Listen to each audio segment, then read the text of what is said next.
제가 이제 여한이 없어요. 구독자 100만 달성했습니다. 박수! 100만 갖고 조금 만족하기는 1000만 구독 가자!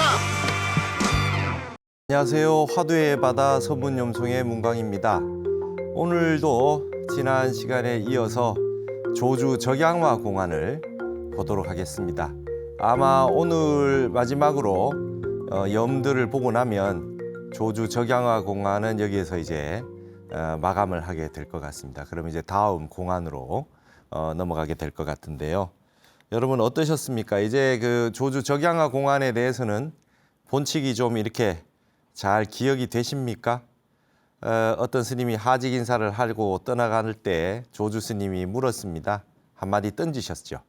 부처 있는 곳에는 머물지 말고 부처 없는 곳은 멀리 달아나서 삼천리 바깥에서 사람을 만나거든 잘못 들어서 말하지 말게. 부처 있는 곳도 머물지 말고 부처 없는 곳도 떠나가고 삼천리 바깥에서 사람을 만나면 잘못 말하지도 말아라. 부처 있는 곳하고 부처 없는 곳을 제외하고 삼천리 바깥에서 사람을 만나게 될 때 아무 말도 잘못하지 말아라 그랬어요. 그럼 어떻게 해야 됩니까? 부처 있는 곳, 부처 없는 곳 이외에 또 다른 곳이 있나요? 근데 그 바깥에서 또 사람을 만나더라도 잘못 말하지 말아라. 이렇게 하직 인사를 하는 스님에게 말씀을 딱 내리니 그 스님이 이마저 불거이다. 그러한즉 저는 가지 않겠습니다. 뭐 어때 할 방법이 없으니까 그렇게 답을 했단 말이죠. 그러하긴 했지만 사실은 그 스님이 이 조주 스님의 그 낙처를 모르고 대답을 엉뚱한 대답을 했다고 볼 수밖에 없어요. 무슨 소리인지 몰라요. 그래서 지난번에는 염에 그런 게 나왔잖아요. 이 전혀 이해를 못하고 엉뚱한 소리를 했다 이 말이죠. 그러니까 이 마지막에 조주 스님이 한마디가 적양화로다 그랬어요. 버들꽃을 따는구나 버들꽃을 따는구나 그랬어요. 근데 이것은 참 어려운 그 내용입니다. 적양화, 버들꽃을 딴다. 이게 이제 무슨 말이냐. 이게 아주 향상구 공안이다 이렇게 얘기했어요. 향상구 공안이다. 그래서 지난번에 말씀드렸듯이 이제 세상의 모든 명상이라고 하는 모든 것이 이제 어두울 명자에 그죠? 명상이다.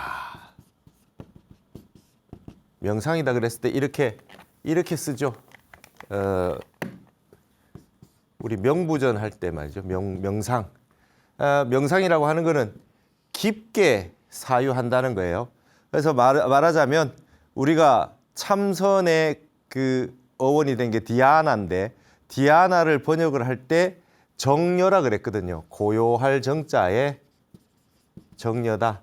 생각여자다. 그죠? 정여다 그랬고 그 다음에 사유수다. 이렇게 사유수 생각으로서 깊은 생각으로 인해서 닦는다. 이렇게 얘기했어요. 사유수다. 이게 다른 말로 선나를 이렇게 음차를 하면 선나가 되지만 이걸 빼버리고 나서 그냥 선이 됐죠. 디아나라고 하는 거를 이렇게 해서 뜻으로 하면 아주 고요한 사유, 생각. 사유를 가지고 닦는다. 그러면 이 사유는 생각으로 우리가 그 육군 육식에 일어나는 그런 의식, 육식 이런 게 아니고 깊고 깊은 생각이 끊어진 데까지 들어가는 수행이다. 이런 의미를 가지고 있는데 여기도 이제 생각이고 깊이 있는 생각이라 되겠죠. 그래서 이게 금동미륵보살 방가사유상도 단순하게 생각을 하고 있는 것이 아니라 생각이 끊어진 세계. 그러니까 여기에서 사유는 바로 선입니다. 선정이에요. 이런 말들이 이제 중국에서 역어로서 쓰이고 있는데 이게 이제 현대에 와서 이렇게 명상이라고 하는 걸로 새롭게 다시 번역될 말입니다. 이 명상이란 말은 팔만대장경에 없는 말이죠. 그러니까 이제 깊이 있는 사유라는 거죠. 깊이 있는 사유. 여러분 이게 명부전 할 때 이 명자는 어두울 명자예요. 근데 눈에 보이지는 않으나 여기 지금 이 명부라고 하는 게 이렇게 어떤 세상이 있는데 그렇죠? 여기 여섯 육자가 이렇게 돼 있어요. 우리가 주역에서 구는 양을 의미하고 육은 음을 의미하잖아요. 그렇죠? 그러니까 어떠한 집인데 이게 16일을 의미한다라고 하기도 하고 6이 들어갔으니까 음이죠. 명부라고 하는 게 죽어서 명부전 지장보살님 모셔놓은 그 명부전이라고 하는 게 죽어서 가는 세상인데 뭔가 있기는 있는데 잘 보이지 않는 세계. 그게 이제 명이라고 하죠. 근데 이거는 아주 깊고 깊은 세계를 의미한다는 뜻으로 이게 이제 깊은 사유라고 하는 뜻으로 현대적으로 만든 말이죠. 그러니까 서양에서 이제 메디테이션 이렇게 쓰잖아요. 메디테이션 심사숙고한다는 뜻인데 깊은 사유, 메디테이션이라고 이렇게 해서 쓰고 있어요. 근데 이제 명상이라고 하는 것도 깊고 들어가면 층차가 다 달라요. 명상도 그냥 우리가 힐링하는 수준, 간단한 명상에서부터 아주 깊은 곳까지 층차가 만발해서 다 있는 거죠. 산매에 백천산매가 있잖아요.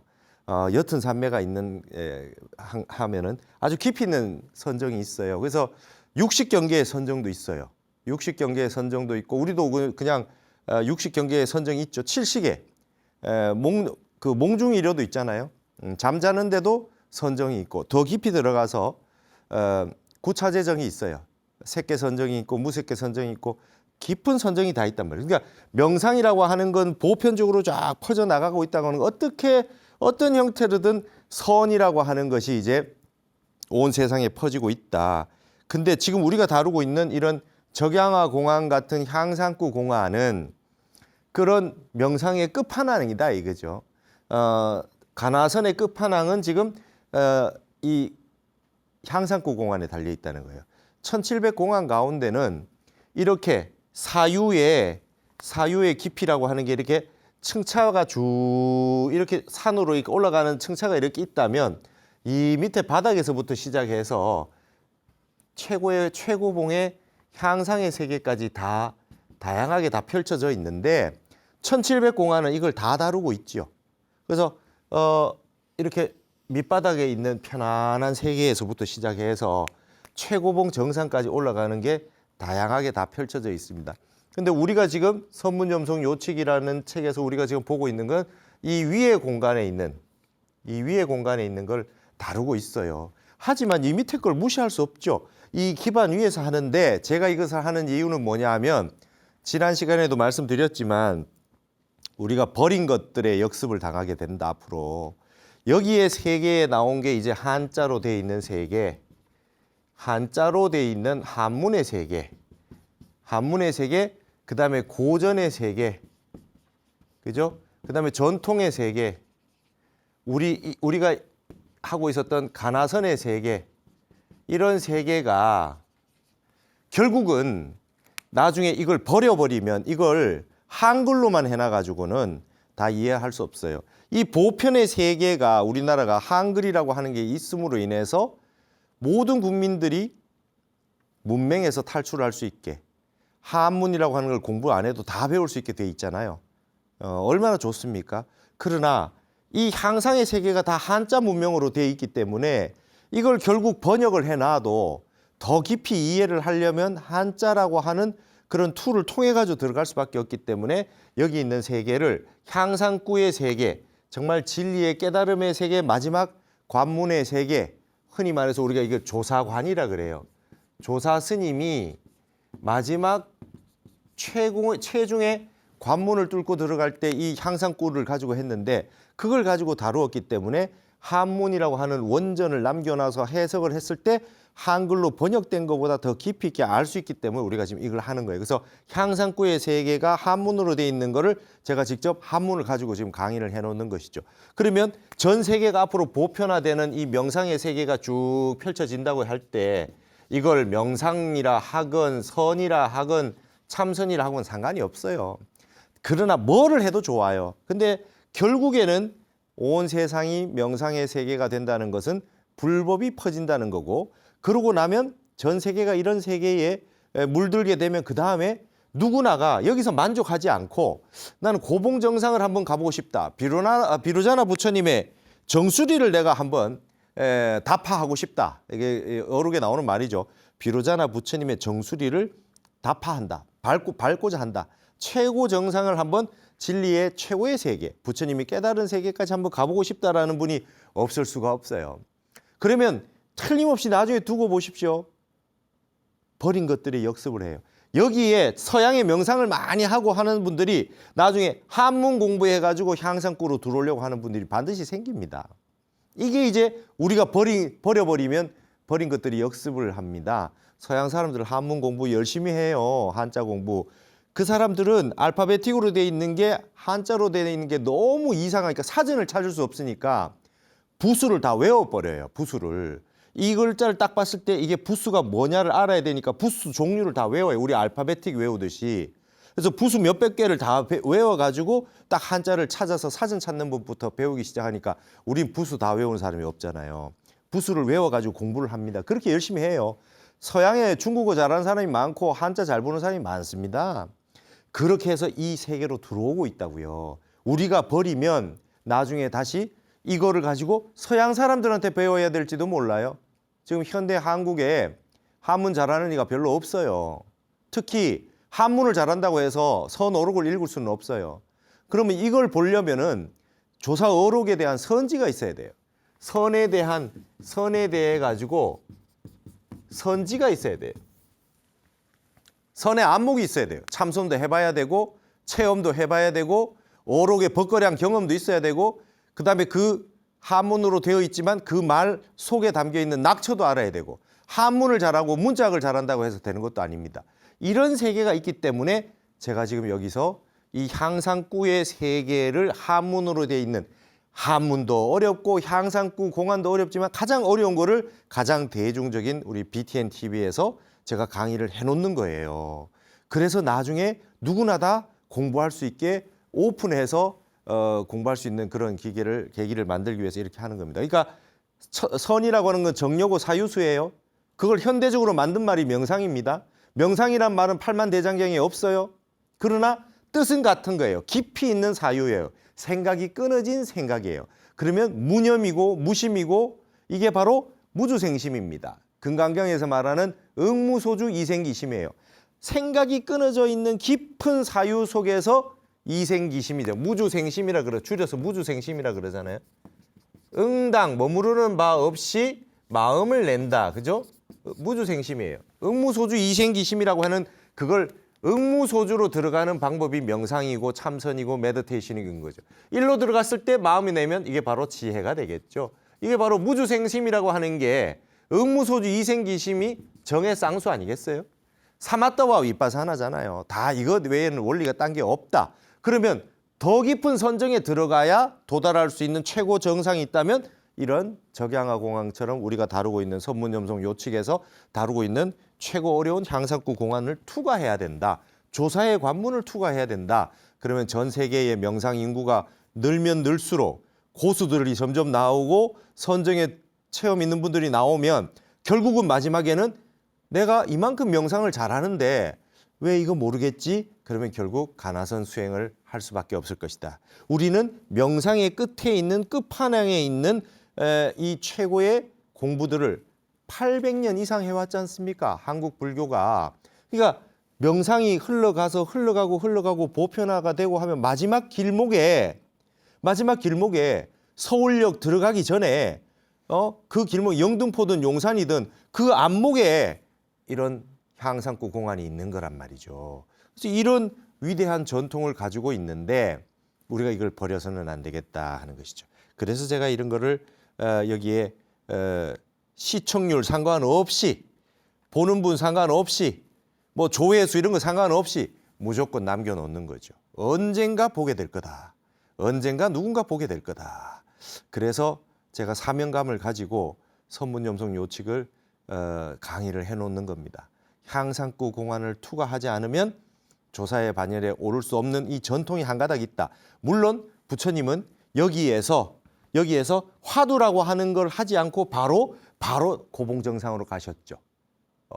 9차 재정의 마지막 멸진전까지 다 투과를 하셨죠. 근데 여기에서 고봉 정상을 가는 분들이 점점 적어지기 시작한 거예요.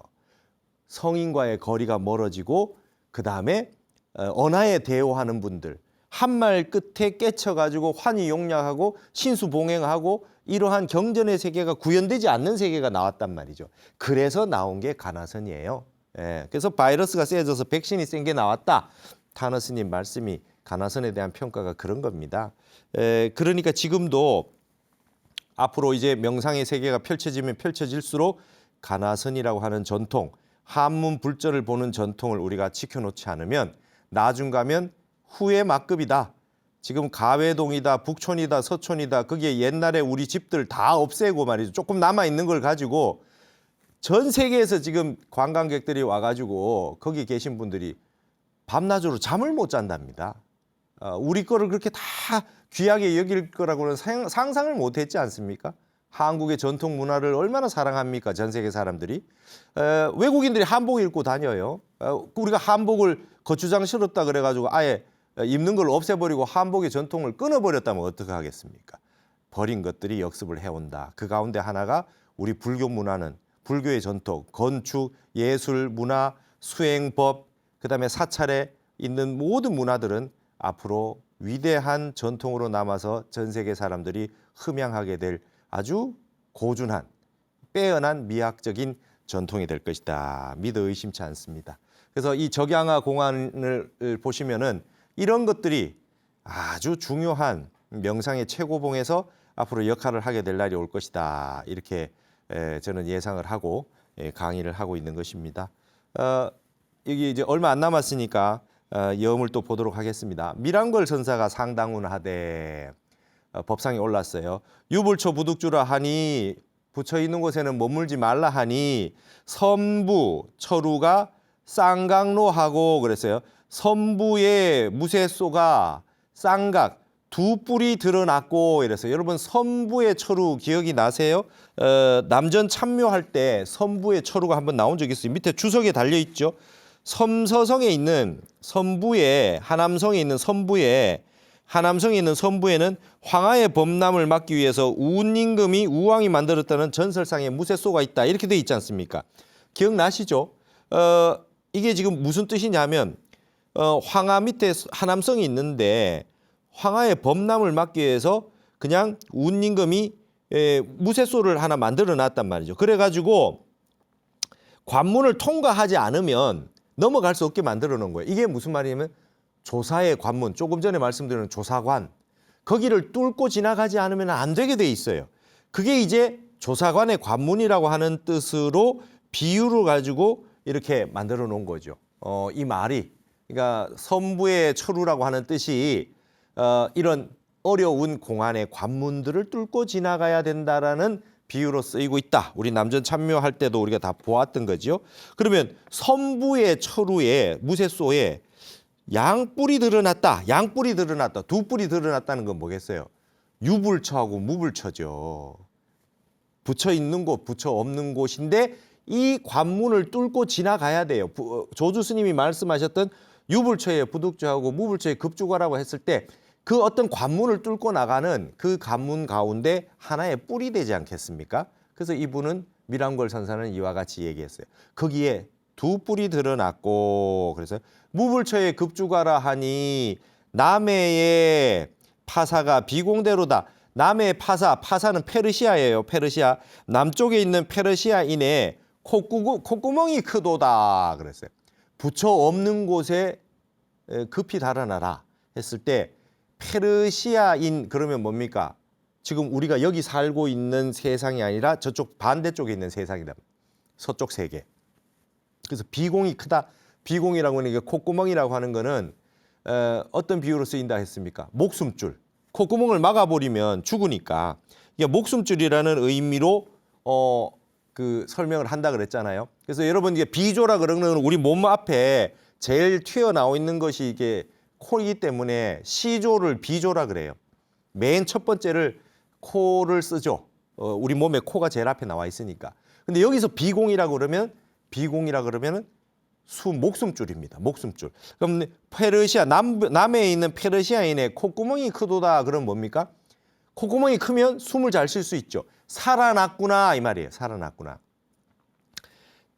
무불처를 급히 지나가라 그랬는데 우리가 사는 세상 말고 저 남쪽에 저 페르시아인의 콧구멍이 크도다. 살아났구나. 반대편에 있는 페르시아인이 살아났구나. 부처가 없는 곳을 급히 지나가는 것에 대해서 이렇게 염을 했어요.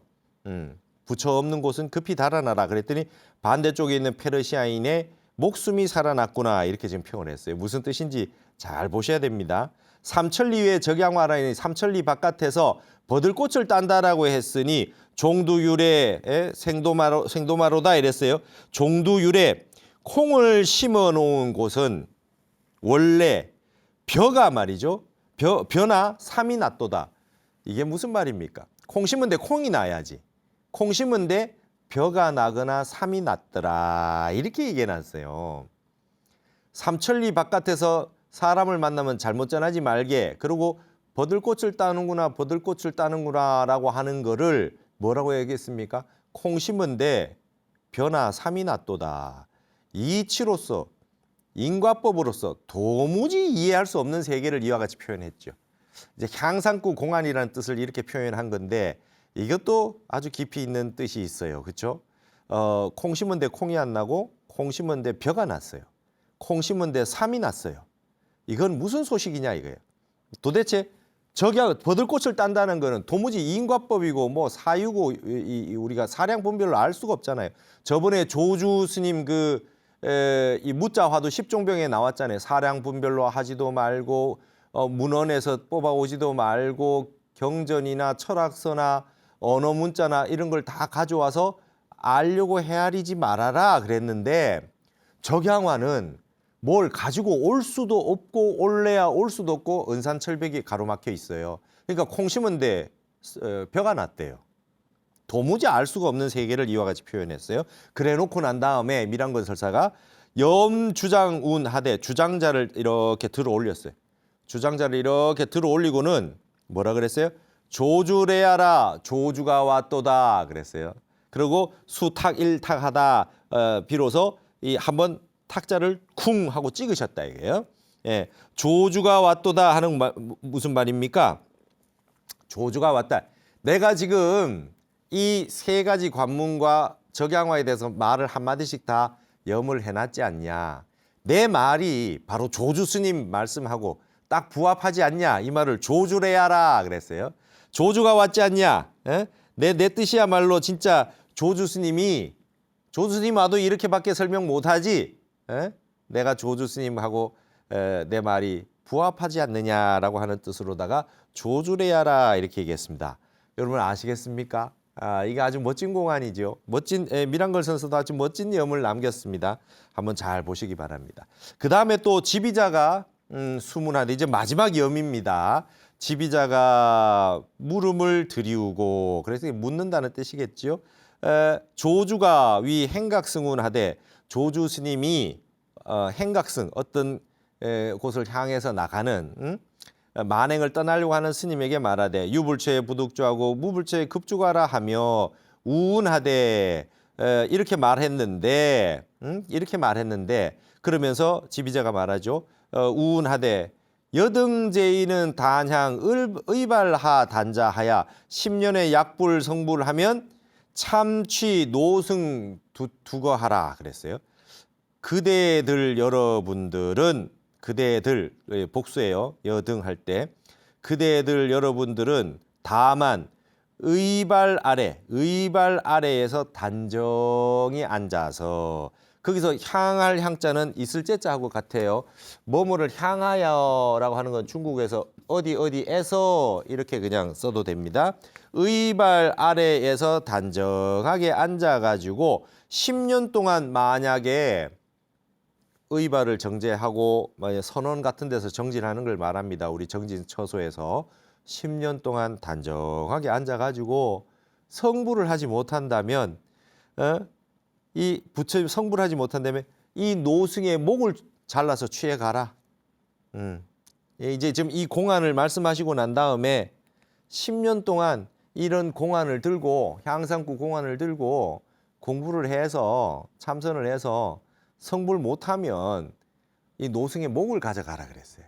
그러니까 향상구 공안이 이렇게 중요하다는 거예요. 아까 말씀드렸던 이 세계, 이 법신변사 열애선의 정의 쭉 이제 향상구의 세계가 쭉 이렇게 깊고 깊은 진리의 세계가 있는데 이러한 조주 적양화 같은 이 향상구의 세계를 딱 화두를 가지고 10년 동안 단정하게 앉아서 정진을 해서 성불하지 못하면 내 목을 가져가라.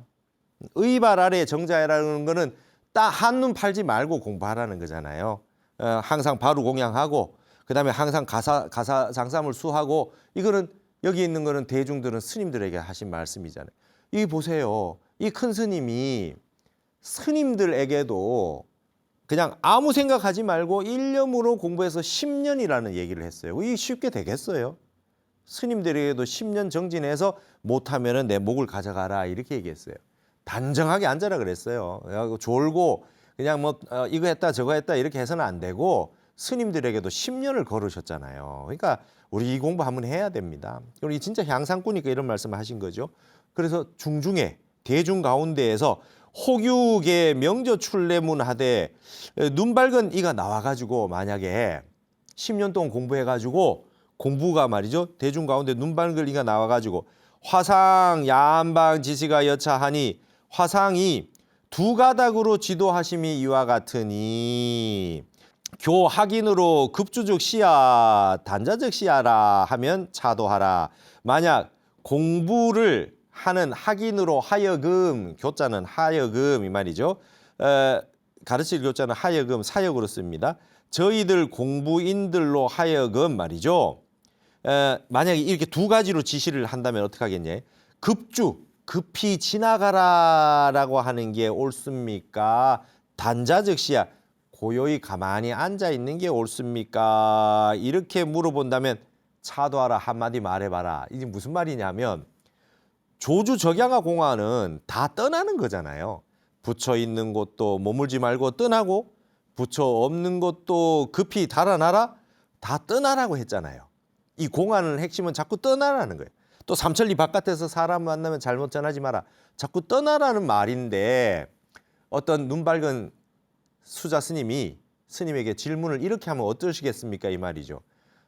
조주 스님은 자꾸 떠나라 했는데 자꾸 떠나는 게 옳습니까? 10년 동안 가만히 앉아 있다가 보면은 성불 못하면 내 목을 가져가라 했으니까 가만히 단자하고 있는 게 옳습니까?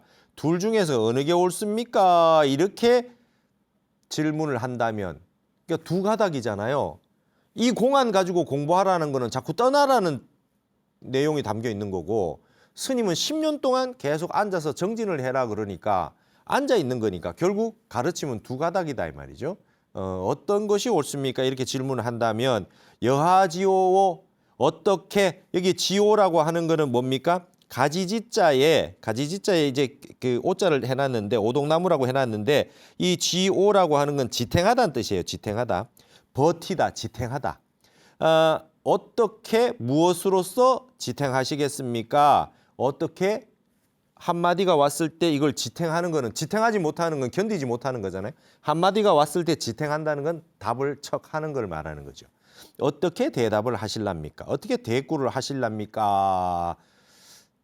이렇게 얘기를 해놓고 만약 지금 이것도 지금 어떤 분이 질문한 게 아니라 본인이 지금 스스로가 지금 이 얘기를 대중에 한 거예요. 그래 놓고는 아무도 대답을 못 해요. 내가 지금 10년 동안 가만히 앉아서 공부하라고 했는데 그 가운데 공부 좀 됐니가 또 이렇게 급히 지나가는 게 옳습니까? 그럼 가만히 앉아 있는 게 옳습니까? 이렇게 질문을 한다면 내가 어떻게 답을 해야 되겠느냐? 대중들은 한마디 해봐라. 그랬더니 아무도 대답을 못 해요. 그러니까 자대운하되 스스로 대답해서 대신해서 말씀을 하는 거예요. 여러분 그 법상의 큰 스님들께서 한마디 일러보라 차도하라 해놓고 대중들이 대답이 없으면 마지막에 필경의 일구를 한마디 하시죠. 마지막 진리의 한 말씀을 마지막 남기고 법상에서 하자하시는 경우가 많잖아요. 지금도 아무도 대답하는 사람이 없으니 대신 대답을 해주시는 겁니다. 투명수도인된 불관야행이니라 그랬습니다. 투관수도 그러니까 동이 트는 거예요. 동이 트고 나서 모름지기 도달을 하여야 하고 불관야행이라 밤에 돌아다니는 것을 허락하지 무관하니라 이 투명수도일된 그죠? 밤에 이 동이 트고 나서 도달한다면 밤새 다니는 것도 무방하리라. 원래는 말이죠. 불어야행 투명수도예요. 밤길에 돌아다니는 걸 허락치 않으니 밤에 말이죠. 돌아다니는 걸 허락치 않으니 그죠? 투명수도하라 그랬어요.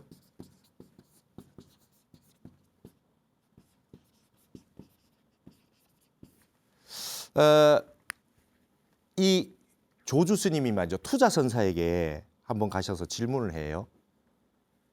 대사저인이 각할 시절에 여하오 크게 죽은 사람이 대사저인이 각할 시절은 여하오 크게 죽은 사람이 다시 살아났을 때는 어떠합니까? 조주 스님이 투자선사에게 이렇게 질문했어요. 크게 죽은 사람이 살아 돌아왔다. 이거 엄청난 공부죠. 큰 선정 속에서 다시 살아 돌아왔다. 대사저인이 각할 시절은 어떻습니까? 그랬더니 투자선사가 대답이 이랬어요. 불어야행 투명수도라. 밤에 돌아다니는 것을 허락치 않으니 여기 글자가 틀렸네요. 던질 투자예요. 날이 밝으면 모름지기 이르도록 해라. 밤에 돌아다니지 말고 날이 밝으면 와라. 그 말이에요. 뭔 말입니까? 이 대사저인이 대사각화를 했는 사람도 아직까지 한 관문이 더 남아 있다. 그래가지고는 안 된다 이 소리예요.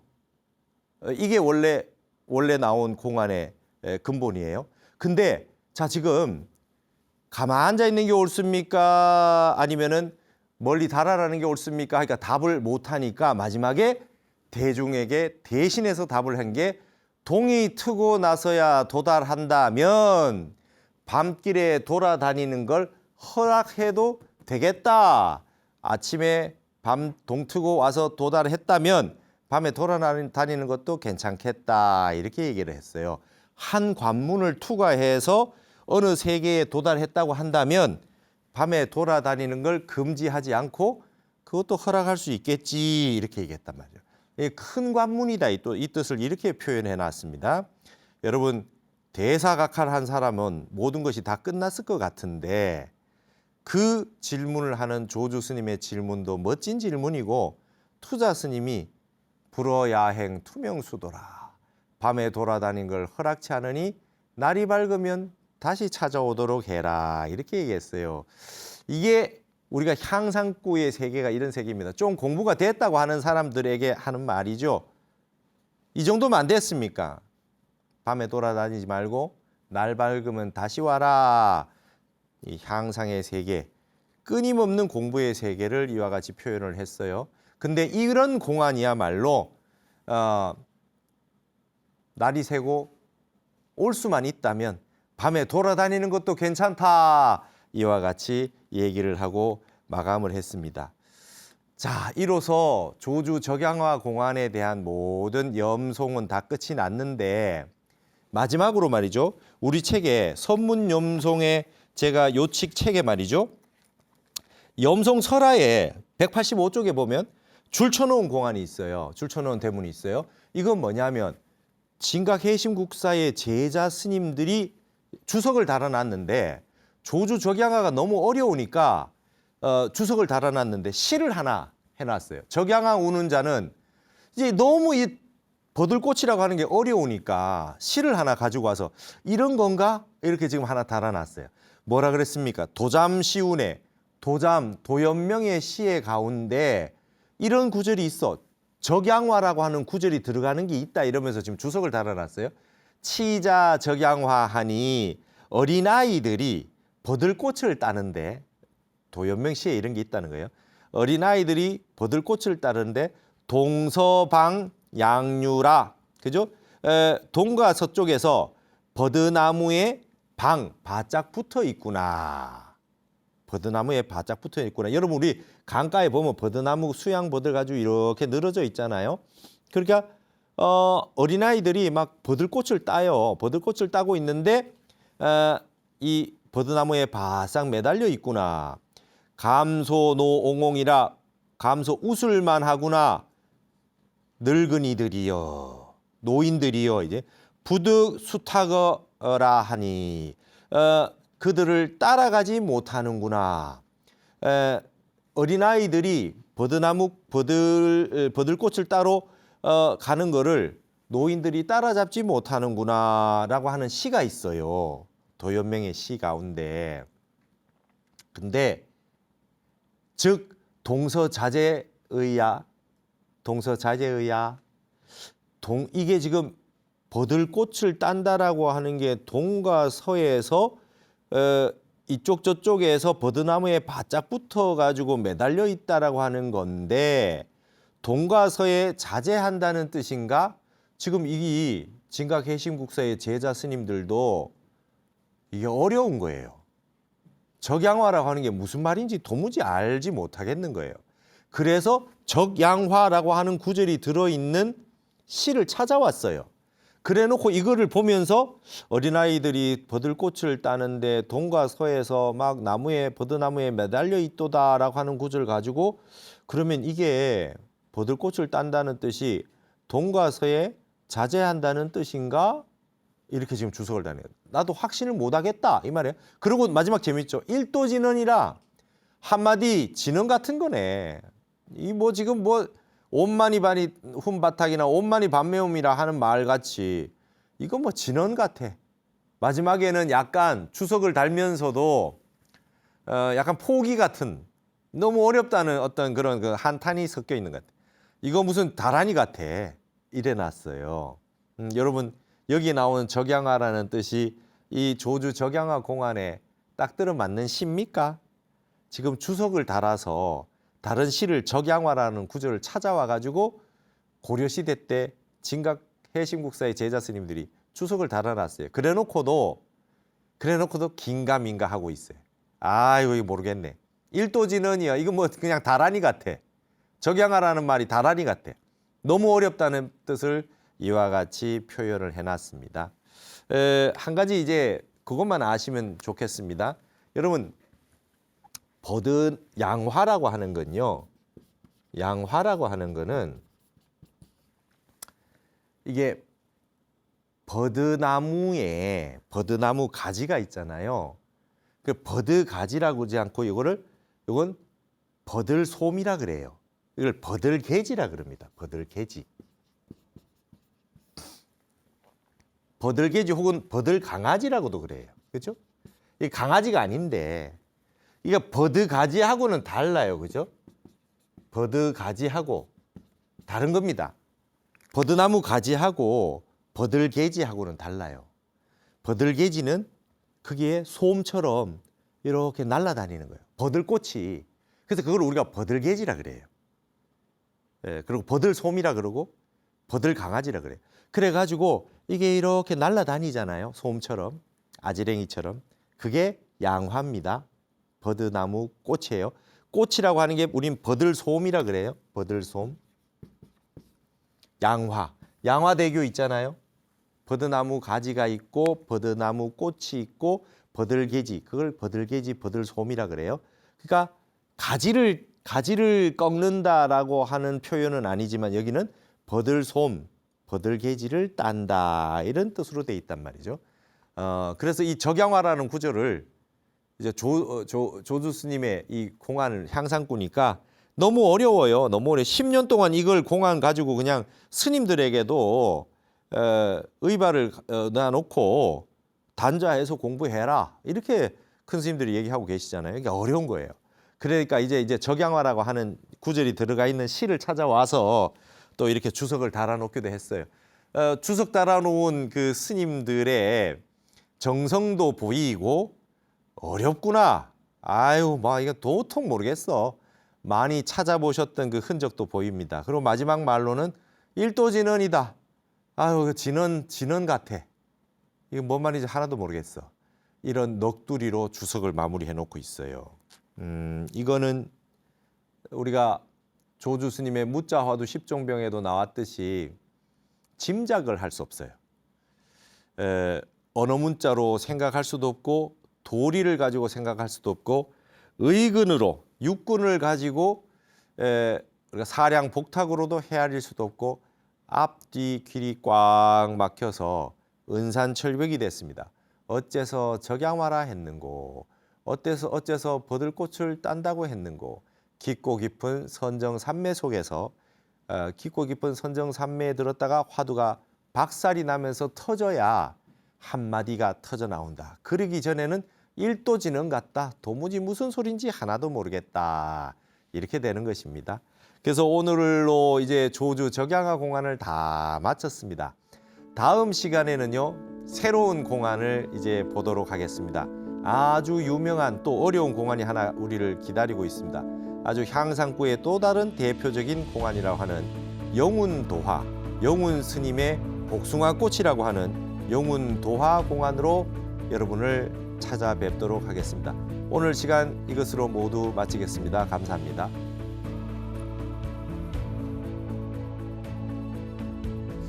영운 스님의 복숭아꽃이다. 복숭아꽃이다. 영운도화다. 그랬어요. 참 이 공안도 난해한 공안입니다. 향상구 공안이죠. 영운도화다. 이게 생각이 끊어져요. 너무 아름답습니다. 그리고 생각을 놓게 만들 정도로 이성을 마비시키는 어떤 매력이 있는 게 복숭아꽃이에요. 영운 스님은 어쩌다가 복숭아꽃을 보고 깨치셨느냐. 오늘 그 공안을 한번 보도록 하겠습니다. 재밌죠? 이 공안 재밌습니다.